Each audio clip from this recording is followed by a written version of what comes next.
ليه ما نستخدمش ابدا جوجل ترانسليت؟ تعالوا نجرب كده.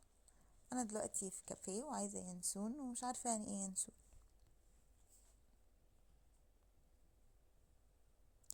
they forget.